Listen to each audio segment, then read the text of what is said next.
അതുപോലെ തന്നെ സ്വാമിജി, അവനവന്റെ നിലനിൽപ്പിന് വേണ്ടിയിട്ട് മറ്റുള്ളവരെ ദ്രോഹിക്കാനും അല്ലെങ്കിൽ അവരെ തകർക്കാൻ എന്തൊക്കെ നടപടികൾ സ്വീകരിക്കാം എന്നാണ് ഒരുപാട് പേര് ചിന്തിക്കുന്നത്, അതേപോലെ പ്രവർത്തിക്കുന്നുണ്ട്. ഈ ഒരു പ്രവണത നമുക്ക് എങ്ങനെ മാറ്റിയെടുക്കാം? പലപ്പോഴും ഈ മാനസിക വികാസം സംഭവിക്കാത്ത ആളുകളാണ് ഇത്തരം ക്രൂര കൃത്യങ്ങളിലേക്ക് തിരിയുന്നത്. തന്റെ ബിസിനസിന്റെ പുരോഗതിക്ക് മറ്റൊരാളാണ് കാരണം.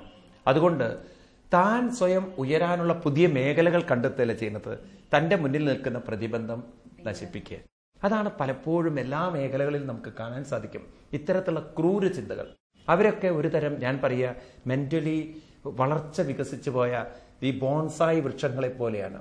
മനസ്സ് വികസിച്ചിട്ടില്ല. ഈ പ്രപഞ്ചത്തിലേക്ക് നോക്കിക്കഴിഞ്ഞാൽ ആകാശം എത്ര വിസ്തൃതി ഉള്ളതാണ്, അതുപോലെ തന്നെ മനസ്സിനും വിസ്തൃതിയുണ്ട്. ഉണ്ടോ? ഈ പണ്ട് കുഞ്ഞുണ്ണി മാഷാണ് പറഞ്ഞത്, അദ്ദേഹത്തിന്റെ ഭാഷയിൽ പറയുന്നൊരു വാക്കാണ്. അദ്ദേഹം പറയും, ഈ തെമ്മാടിക്കും ഒരു വഴി, തെമ്മാടിക്കും നല്ലവനും രണ്ടു വഴി, നല്ലവനും മൂന്ന് വഴി. മനസ്സിലായോ എന്നറിയില്ല. തെമ്മാടി എന്ന് പറഞ്ഞാൽ ഗുണ്ടായുസം കൊണ്ട് നടക്കുന്നവൻ. ഒരു ഗുണ്ടായുസക്കാരൻ അപ്പുറത്തുനിന്ന് വരുന്നു, ഒരു ഗുണ്ടായുസക്കാരൻ ഇപ്പുറത്ത് പോകുന്നെങ്കിൽ ഞാൻ മാറില്ലടാ. പിന്നെ രണ്ടുപേരും ഇടിയാണ്, നീ മാറണം ഞാൻ മാറണം എന്ന് പറഞ്ഞു. മനസ്സിലായില്ലേ? പിന്നെ ആര് മാറും എന്നുള്ളതാണ്. പണ്ട് ഒരു നേതാവിനെ കുറിച്ച് ഞാൻ കേട്ടിട്ടുണ്ട്. അദ്ദേഹം ഒരു ചെറിയൊരു ബ്രിഡ്ജിന്റെ മുകളിൽ കൂടെ കയറുകയാണ്. അപ്പൊ രാത്രിയാണ്. ഇപ്പൊ ഹെഡ്ലൈറ്റ് ഇട്ടു, മാറട അപ്പുറത്തുനിന്ന് വേറൊരു വാഹനം വരുന്നുണ്ട്, മാറട ഡിമ്മൊക്കെ ഇട്ട് കൊടുത്തു, പല രീതിയിലൊക്കെ ലൈറ്റ് ഇട്ട് കൊടുത്തു, അപ്പുറത്തുള്ള ആള് മാറുന്നില്ല. അപ്പൊ ഇദ്ദേഹം ഇറങ്ങിച്ചെന്ന് ചോദിച്ചു, ഹേയ് തന്നോടല്ലടോ മാറാൻ പറഞ്ഞത്, കുറെ നേരമായില്ലേ ഞാൻ ഡിമ്മും ലൈറ്റും ഒക്കെ അടിക്കുന്നത് എന്ന്. അപ്പം പറയാണ്, ഞാൻ തന്നോടല്ലേ മാറാൻ പറഞ്ഞത്, അപ്പൊ താൻ എന്തായിട്ടിരിക്കുന്നത്, വൈപ്പർ ഇട്ടിരിക്കണമെന്ന്, മാറില്ല എന്ന് പറഞ്ഞിട്ട് ഈ രീതിയിൽ ഇങ്ങനെ ചിന്തിക്കുന്ന ഒരു തരം ഈ അങ്ങേയറ്റം മോശക്കൊടന്മാർ, എന്താ പറയാ, ഒരു തരം മർക്കട മുഷ്ടിയുള്ളവര്.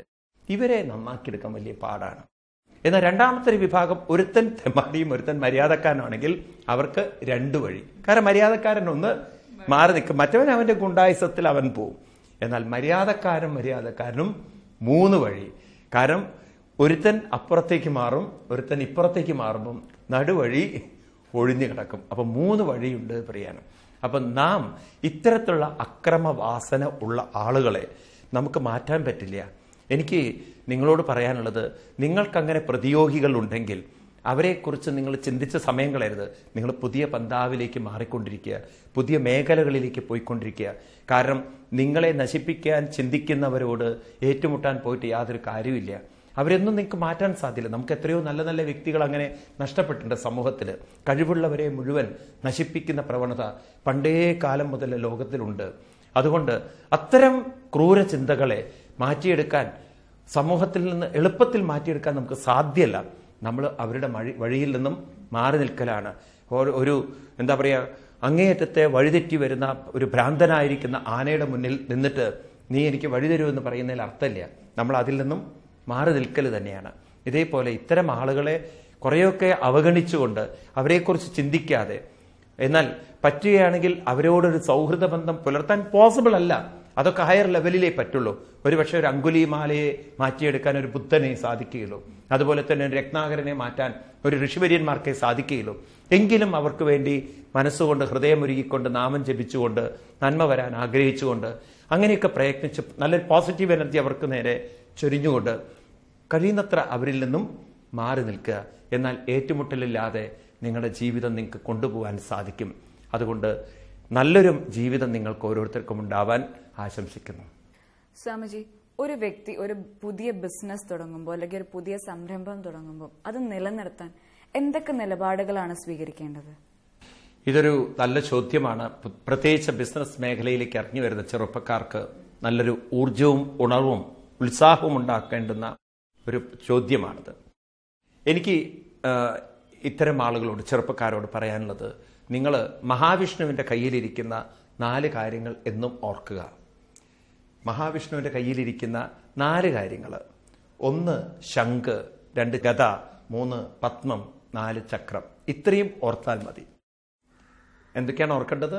ശംഖ് ഓർക്കണം, ഗദ ഓർക്കണം, അതേപോലെ തന്നെ പത്മം, താമര ഓർക്കണം, 4ാമത് ചക്രം ഓർക്കണം.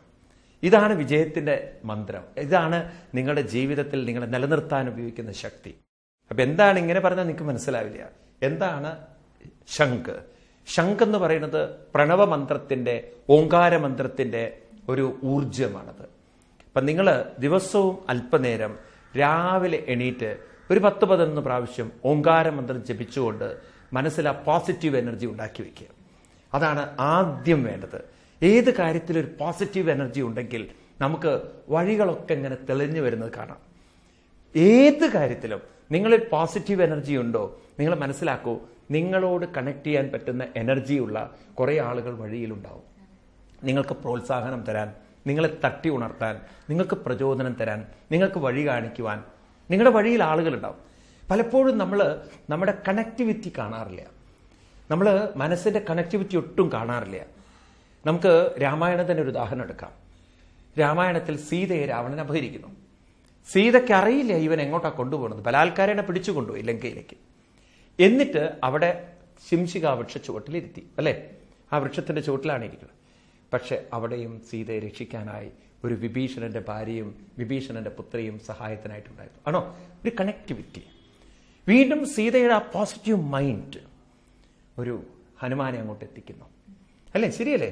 ഇങ്ങനെ നമ്മുടെ മനസ്സിൽ ആദ്യം വേണ്ടത് എനിക്ക് ചില പോസിറ്റീവ് ക്വാളിറ്റീസ് വേണം, എങ്കിലേ എനിക്ക് എൻ്റെ വിജയത്തിന് വേണ്ടുന്ന ആളുകളുമായി കണക്ട് ചെയ്യാൻ സാധിക്കുകയുള്ളൂ എന്ന ബോധം. അതിനാണ് ശംഖം, പ്രണവമന്ത്രം. ഈ പ്രണവമന്ത്രം വിളിച്ചുകൊണ്ട് നിങ്ങളെല്ലാവരും ഉണർത്തൂ. നിങ്ങളുടെ അന്തരീക്ഷം ഉണരട്ടെ. നിങ്ങളുമായി കണക്ട് ചെയ്യാൻ പറ്റുന്ന മനസ്സുകളൊക്കെ ഒന്ന് ഉണരട്ടെ. ഒരുപക്ഷെ നിങ്ങൾ ചൊല്ലുന്നതിൻ്റെ വ്യാപ്തി കുറവാണെങ്കിലും അത് എത്തിക്കുന്ന മനസ്സിന്റെ കണക്ഷൻ വളരെ വിദൂരതയിലായിരിക്കും. നമുക്കറിയില്ല നമ്മൾ ആരോടൊക്കെയാണ് കണക്ട് ചെയ്യുന്നത് എന്നുള്ളത്. നമ്മളെ സഹായിക്കാൻ ഒരുപാട് ആളുകൾ വഴിയിലുണ്ട്. അത് മറക്കരുത്. നിങ്ങൾ ശബരിമലയിൽ എത്തുന്ന സമയത്ത് ഓരോ പടിയിലും പോലീസുകാരുണ്ട്. കയറേണ്ട കാര്യമില്ല, അവർ തൂക്കി അപ്പുറത്തേക്ക് ഇട്ടോളും എന്ന് പറഞ്ഞതുപോലെ നിങ്ങളെ തൂക്കി ഉയർത്താനായി വഴിയിൽ ധാരാളം ആളുകളുണ്ട്. നിങ്ങളുടെ പന്താവ് നിറഞ്ഞ നല്ലൊരു പന്താവാണ്. പിന്നെ രണ്ടാമത്തത് ഗദയാണ്. ഗദ ഒരു ആയുധമാണ്. നമ്മുടെ പുരോഗതിക്ക് തടസ്സം സൃഷ്ടിക്കുന്നത് രണ്ട് പേരാണ്. ഒന്ന് നമ്മളിലെ ആലസ്യവും, രണ്ട് സംശയവും. ഈ രണ്ട് ശത്രുക്കളെ എടുത്ത് കളയണം. ആലസ്യത്തെ തകർക്കാനാണ് ഒരു ചിട്ടയോടുകൂടിയ ജീവിതം. രാവിലെ കുറച്ചു നേരത്തെ എണീറ്റ് കുറച്ചു നേരം ഓങ്കാര മന്ത്രമൊക്കെ ജപിച്ച് കുറച്ചു നേരം പ്രാണായാമമൊക്കെ ചെയ്ത് ആലസ്യത്തെ തകർക്കണം. കാരണം ആലസ്യം നമ്മളെ പുറകോട്ട് വലിക്കും. രണ്ടാമത്തതാണ് സംശയരോഗം. നടക്കുമോ, നടക്കില്ലേ, നടക്കുമോ, ഇത് നമ്മുടെ ശുഭാപ്തി വിശ്വാസത്തെ തകർക്കും. അപ്പൊ അങ്ങനെ ആലസ്യമാകുന്ന, സംശയമാകുന്ന രോഗങ്ങളെ അല്ലെങ്കിൽ നമ്മുടെ ശത്രുക്കളെ നമ്മളിലെ എന്താ പറയുക ശുഭാപ്തി വിശ്വാസമാകുന്ന ഗത കൊണ്ട് തട്ടിമാറ്റണം. ഗത ശുഭാപ്തി വിശ്വാസത്തിന്റെ പ്രതീകമാണ്, പോസിറ്റീവ് മൈൻഡിന്റെ പ്രതീകമാണ്. അത് കഴിഞ്ഞ് താമരപ്പൂ, അത് നമ്മുടെ സ്വഭാവമാണ്. താമരപ്പൂ എപ്രകാരമാണോ ചളിയിൽ നിന്നും പൊങ്ങി വെള്ളത്തിന് മുകളിൽ നിൽക്കുന്നത്, അതേപോലെ നമ്മുടെ വ്യക്തിത്വത്തിന്റെ ഏറ്റവും ഉന്നതി നമ്മുടെ സംസ്കാരമായിരിക്കണം, സ്വഭാവമായിരിക്കണം. ആളുകൾ പറയണോ എന്തൊരു നല്ല സ്വഭാവമാണ് ആ മനുഷ്യൻ എന്നുള്ളത് എന്ന് പറയാൻ സാധിക്കണം. മനസ്സിലായില്ലേ? അപ്രകാരമുള്ളൊരു വ്യക്തിത്വം രൂപാന്തരപ്പെടുത്തണം. അതാണ് താമരപ്പൂ. നിങ്ങളുടെ സ്വഭാവത്തിന്റെ, സംസ്കാരത്തിന്റെ പ്രതീകമാണ്. നാലാമത്തതാണ് ചക്രം. ഇത് മൂന്നും നിങ്ങൾക്കുണ്ടെങ്കിൽ ചക്രം താനെ കയ്യിൽ വന്നോളും. പിന്നെ ചക്രത്തിന് വേണ്ടി എവിടെയും പോകേണ്ട കാര്യമില്ല. മനസ്സിലായില്ലേ? അതുകൊണ്ടാണ് ചക്രം ഏറ്റവും മുകളിൽ നിൽക്കുന്നത്. അപ്പോൾ ചക്രം ഇങ്ങനെ കറങ്ങും നിങ്ങളുടെ ജീവിതത്തിൽ. അതിന്റെ പേര് സുദർശനം എന്നാണ്. നിങ്ങളുടെ ജീവിതം നല്ല ദർശനമായി തീരും. 3 കാര്യങ്ങൾ. ഒന്ന്, ഓങ്കാരം ചൊല്ലിക്കൊണ്ടുള്ള ദിവസം തുടങ്ങൽ. അതേപോലെ നല്ല കാര്യങ്ങളെക്കുറിച്ച് എന്തൊക്കെ ചെയ്യണം തീരുമാനിക്കണം. ശുഭാപ്തി വിശ്വാസം, ആലസ്യവും അതുപോലെ സംശയമില്ലാത്ത ജീവിതം, നല്ല സംസ്കാരം നിറഞ്ഞൊരു സ്വഭാവം നിറഞ്ഞൊരു ജീവിതം. ഇത് 3ഉണ്ടോ നിങ്ങൾ സമ്പന്നരാണ്. ഇത് തന്നെയാണ് ഒരു വ്യക്തിക്ക് വേണ്ടുന്ന, ജീവിതത്തിലേക്ക് വേണ്ടുന്ന ഏറ്റവും വലിയ സമ്പത്ത് എന്ന് ഞാൻ പറയും. അതുകൊണ്ട് ഒരിക്കലും മറക്കരുത്, മഹാവിഷ്ണുവിന്റെ കയ്യിലുള്ള ശംഖ്, ഗദ, പത്മം, ചക്രം. നിങ്ങൾ കൂടുതൽ ചക്രമുള്ളവരായി തീർന്ന് എല്ലാവർക്കും നിങ്ങളുടെ ചക്രം എത്തിച്ചുകൊണ്ട് ജീവിതം ധന്യമാക്കാൻ നിങ്ങൾക്ക് സാധിക്കട്ടെ എന്ന് പ്രത്യേകം പ്രാർത്ഥിക്കുന്നു. സ്വാമിജി, മാതൃദേവോ ഭവ എന്ന് പറയുന്ന സംസ്കാരമുള്ള നമ്മളുടെ ഭാരതത്തിൽ എന്തുകൊണ്ടാണ് വയസ്സായവർ ഒരുപാട് പ്രശ്നങ്ങൾ അഭിമുഖീകരിക്കുന്നത്? അല്ലെങ്കിൽ അവരെ എന്തുകൊണ്ട് അവർ അവഗണിക്കപ്പെടുന്നു? തീർച്ചയായിട്ടും നമ്മുടെ സംസ്കാരത്തിന് വലിയ മഹത്വമേറിയ മാതൃദേവോ ഭവ എന്ന വേദവാക്യങ്ങളൊക്കെ ഉണ്ടെങ്കിലും നമ്മുടെ സംസ്കൃതിയെ ഉൾക്കൊണ്ട ഒരു തലമുറയല്ല ജീവിച്ചു വളർന്നു വരുന്നത്. ഞാൻ ഈ സംസ്കൃതി എന്ന് പറയുമ്പോഴുണ്ടല്ലോ ഒരു ജീവിതത്തെക്കുറിച്ചുള്ള ഒരു ദീർഘവീക്ഷണം നമുക്ക് എവിടെയോ നഷ്ടപ്പെട്ടു പോയിട്ടുണ്ട്. ഇന്നത്തെ നമ്മുടെ വീക്ഷണം എന്ന് പറയുന്നത് ദീർഘവീക്ഷണമല്ല. ഇന്ന് നമ്മുടെ വീക്ഷണം എന്ന് പറയുന്നത്, ജീവിതത്തെക്കുറിച്ചുള്ള കാഴ്ചപ്പാടെന്ന് പറയുന്നത്, കുറെ വിദ്യാഭ്യാസം നേടണം, കല്യാണം കഴിക്കണം, കുട്ടികളാവണം, അവരെ വളർത്തണം, അവരെയും കെട്ടിച്ചു വിടണം, എന്നിട്ട് അവരെ എന്ത് ചെയ്യണം, അവരെ ഓരോ വഴിക്കാക്കണം, കല്യാണം കഴിപ്പിച്ചു വിടണം, എന്നിട്ട് ഞങ്ങൾ എന്നിട്ട് വേറെ വഴിക്കാവും. അങ്ങനെ രണ്ട് കാരണവന്മാർ പറഞ്ഞു, ഞാൻ എൻ്റെ മക്കളെയൊക്കെ കെട്ടിച്ച് ഓരോ വഴിക്കാക്കി. അപ്പം മറ്റേ കാരണവരോട് ചോദിച്ചു, നിങ്ങളുടെ കാര്യമാണ്. ഞാൻ എൻ്റെ മക്കളെ പഠിപ്പിച്ച് ഓരോ വഴിക്ക് കല്യാണമൊക്കെ കഴിപ്പിച്ച് ഓരോ വഴിക്കാക്കി, പക്ഷെ അവർ 3 പേരും ചേർന്ന് എന്നെ ഇപ്പോൾ വേറൊരു വഴിക്കാക്കാൻ നോക്കിക്കൊണ്ടിരിക്കുകയാണ് എന്ന് പറഞ്ഞതുപോലെ ഈ കാരണവന്മാർക്ക് എന്ത് പറ്റി ചോദിച്ചു കഴിഞ്ഞാൽ, മുതിർന്നവർക്ക് എന്ത് പറ്റി ചോദിച്ചു കഴിഞ്ഞാൽ, അവരുടെ ജീവിതത്തിൽ ഏതേത് സമയത്ത് ഏതേത് റോളുകൾ അവർ ചെയ്യാനുണ്ട്, അഭിനയിക്കാനുണ്ട്, ഏതേത് കാര്യങ്ങൾ അവർ ചെയ്യാനുണ്ടെന്ന കാര്യത്തെക്കുറിച്ച് അവർക്ക് വ്യക്തതയില്ലാതെ പോയി, ആ ദീർഘവീക്ഷണം ഇല്ലാതെ പോയി. ഭാരതീയ ദർശനം എന്ന് പറയുന്നത് ബ്രഹ്മചര്യം, ഗാർഹസ്ഥ്യം, വാനപ്രസ്ഥം, സന്യാസം എന്ന ഒരു സംസ്കാരത്തിലൂന്നിയതാണ്. വിദ്യാഭ്യാസം നേടുന്ന ആ കാലഘട്ടത്തിനെയാണ് ബ്രഹ്മചര്യം എന്ന് പറയുക. അത് കഴിഞ്ഞ് വിവാഹം കഴിച്ചു കഴിഞ്ഞാൽ ഗാർഹസ്ഥ്യമായി. ഗാർഹസ്ഥ്യ ധർമ്മം ചെയ്യുന്ന സമയത്ത് കുട്ടികളെയൊക്കെ കല്യാണം കഴിപ്പിച്ചു കഴിഞ്ഞാൽ പിന്നെയുള്ള കടമയാണ് വാനപ്രസ്ഥം എന്ന് പറയുന്നത്. വാനപ്രസ്ഥം എന്ന് പറഞ്ഞാൽ പണ്ട് കാലത്ത് ഭർത്താവും ഭാര്യയും വീട്ടിൽ നിന്ന് ഇറങ്ങിപ്പോകുമായിരുന്നു. എന്തിനു വേണ്ടിയിട്ട്? വീട്ടിൽ നിന്ന് ഇറങ്ങിപ്പോവുക, കാട്ടിലേക്ക്, വനത്തിലേക്ക് പോവാണ്. എന്തിനാണത്രേ? അവിടെ ചെന്ന് ജപവും ധ്യാനവും ചെയ്ത് തൻ്റെ മനസ്സിനെ അതിൻ്റെ ഉറവിടമായിരിക്കുന്ന പരമാത്മാവിലേക്ക്, അന്തരാത്മാവിലേക്ക് ഉയർത്താനുള്ള ആധ്യാത്മികമായ ഒരു തിരിച്ചറിവോട് കൂടിയിട്ട്. അപ്പം ജീവിതം ഒരിക്കലും കല്യാണം കഴിഞ്ഞ് 2 കുട്ടികളുമായി അവിടെ നിൽക്കുന്നില്ല. അവിടെ ഇനിയും മനസ്സിനൊരു യാത്രയുണ്ട്. മനസ്സിൻ്റെ ഫർദറായിട്ടുള്ള തുടർന്നുള്ള പരിണാമത്തെ, വികാസത്തെ കണ്ടെത്തിയവരായിരുന്നു പൂർവികന്മാർ. അതിനാണ് അവർ വാനപ്രസ്ഥം എന്ന് പേരിട്ടത്. അങ്ങനെ മനസ്സിനെ ആ പരമാത്മശക്തിയിലേക്ക് അടുപ്പിക്കുന്ന നാമജപവും ധ്യാനവും ചെയ്ത് അവസാനം സന്യാസിവര്യന്മാർ, സന്യാസി എന്ന് പറഞ്ഞു കഴിഞ്ഞാൽ അർത്ഥം താൻ ഉൾക്കൊണ്ട സത്യത്തെ മറ്റുള്ളവർക്ക് പങ്കുവെക്കുന്ന മഹാന്മാരായി അവർ തിരിച്ചു വരുന്നു. എന്നിട്ട് അവർ സമൂഹത്തിന്റെ അച്ഛനമ്മമാരായി തീരുന്നു, സമൂഹത്തിന്റെ സമ്പത്തായി മാറുന്നു. അപ്പൊ സമൂഹത്തിന്റെ സമ്പത്തായി മാറേണ്ടുന്ന, സന്യാസിവര്യന്മാരായി മാറേണ്ടുന്ന ഒരു അച്ഛനമ്മമാര് ഇന്ന് കുടുംബത്തിൽ ഭാരമായി തീരുന്നു പറയാണ്. അപ്പൊ അവരുടെ ആ ജീവിത വീക്ഷണം ശരിയല്ല.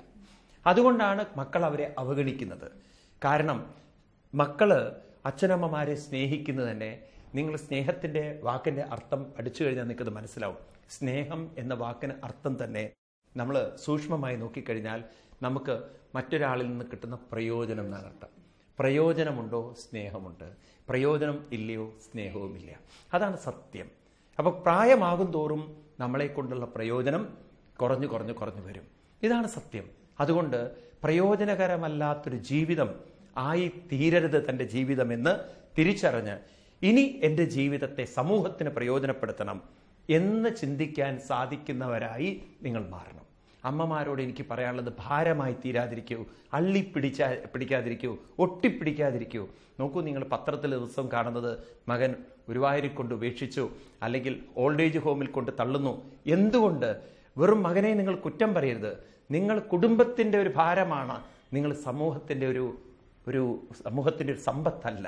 നിങ്ങൾ സമൂഹത്തിന്റെ സമ്പത്തായി മാറൂ. നാമജപവും ധ്യാനവും ഭാഗവതവും തുടങ്ങിയിട്ടുള്ള ഗ്രന്ഥങ്ങളൊക്കെ നിങ്ങൾ പഠിക്കൂ, ഗീതയൊക്കെ പഠിക്കൂ, 10 പേരെ പഠിപ്പിച്ചു കൊടുക്കും. ഞാൻ എത്രയോ പേരെ കണ്ടിട്ടുണ്ട്, വാർദ്ധക്യാവസ്ഥയിൽ ഗീതയും ഭാഗവതവും കൊണ്ട് നടക്കുന്ന ആളുകളുണ്ടല്ലോ, സമൂഹം അവരെ പോയി നമസ്കരിക്കുന്നു. അങ്ങനെ ഒരു ഓൾഡ് ഏജ് ആളുകളുണ്ട് അല്ലേ? എത്രയോ മഹാന്മാരായിട്ടുള്ള ആളുകൾ, പ്രായത്തിന്റെ അങ്ങേയറ്റത്തെ തലപ്പത്തും ആളുകൾ അവരെ മഹാന്മാരായി കാണുന്നു. കാരണം സമൂഹത്തിനെ അവര് നല്ലത് പറഞ്ഞു കൊടുക്കുകയാണ്, സമൂഹത്തിന്റെ സമ്പത്താണ് അവര്. അതുകൊണ്ട് കുടുംബത്തിന്റെ ഭാരത്തിൽ നിന്നും, കുടുംബത്തിന്റെ ഒരു ആവശ്യമില്ലാത്ത ഒരു അവസ്ഥയിൽ നിന്നും നിങ്ങൾ സമൂഹത്തിന്റെ ഒരു സമ്പത്തായി, പ്രയോജനമുള്ളവരായി മാറാൻ നിങ്ങൾ ശ്രമിച്ചാൽ ഇത്തരം പ്രശ്നങ്ങളെ നമുക്ക് കുറേയൊക്കെ ഒഴിവാക്കാൻ സാധിക്കും. അതാണ് എൻ്റെ കാഴ്ചപ്പാട്. ഗുരു ഉവാച എന്ന ചോദ്യോത്തര പങ്ക്തിയോടെ ഇന്നത്തെ എപ്പിസോഡ് ഇവിടെ അവസാനിക്കുകയാണ്. ഇനിയും നിങ്ങളുടെ മനസ്സിലുള്ള ഒരുപാട് ചോദ്യങ്ങൾക്ക് ഉത്തരമായി നിങ്ങളെ ആശ്വസിപ്പിക്കാൻ ഞങ്ങൾ വീണ്ടും വരുന്നതാണ്.